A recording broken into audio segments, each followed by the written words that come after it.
Hello বন্ধুরা, কেমন আছো তোমরা সবাই? আশা করি সকলেই ভালো আছো।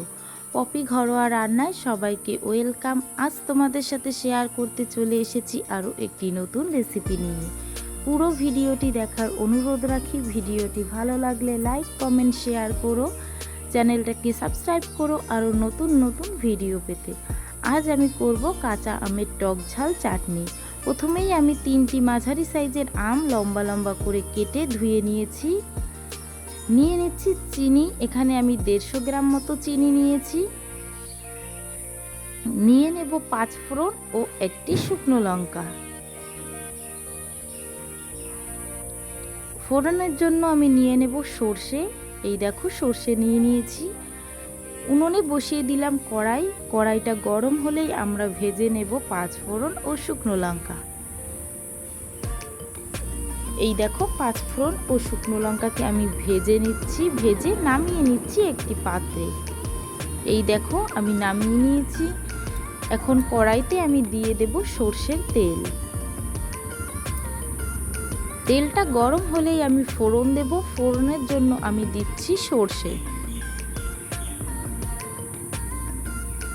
সর্ষেটা ফোড়ন হয়ে গেছে। দেখো আমি এতে দিয়ে দেব কেটে রাখা আমগুলিকেও।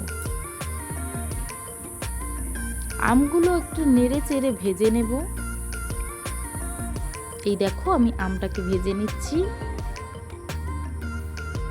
আমি দিয়ে দেব হাফ চামচ মতন হলুদ ও স্বাদ মতো নুন। নুন হলুদ দিয়ে আমি আবারও কিছু সময় নাড়িয়ে চাড়িয়ে নিচ্ছি। এখন আমরা এতে অ্যাড করব জল। আমি এখানে 2 কাপ মতো জল দিচ্ছি আমটা পুরোপুরি সিদ্ধ হওয়ার জন্য। এখন আমি করে নেব ভেজে রাখা মশলাটাকে গুঁড়ো। এই দেখো গুঁড়ো করে নিয়েছি। গুঁড়োটা আমরা একেবারে পেস্ট করে নেব না, আধা আধা করে গুঁড়ো করব। এই দেখো আমি শুকনো লঙ্কা ও 5 ফোড়নটাকে আধা আধা করে গুঁড়ো করে নিয়েছি। এদিকে আমার আমটাও সিদ্ধ হয়ে গেছে। এই দেখো এখন আমরা এতে দিয়ে দেব চিনি। এই দেখো কত সুন্দর সিদ্ধ হয়ে গেছে। চিনি দিয়ে দিলাম। চিনিটাকে দিয়ে আমরা এভাবেই আস্তে আস্তে জাল হতে দেব। চাটনিটা আমাদের একটু গাঢ় গাঢ় হবে। এই দেখো প্রায় হয়ে এসেছে চাটনিটা। এখন আমরা এতে অ্যাড করব করে রাখা গুঁড়ো মশলা।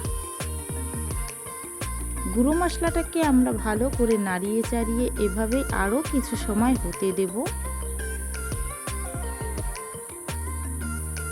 এই দেখো আমাদের চাটনিটা প্রায় হয়ে গেছে। এখন আমরা এটাকে নামিয়ে নেব। এই দেখো রেডি হয়ে গেছে আজকের টক ঝাল চাটনি। তো তোমাদের কেমন লাগলো অবশ্যই জানিও। চ্যানেলটিকে সাবস্ক্রাইব করো আরও নতুন নতুন ভিডিও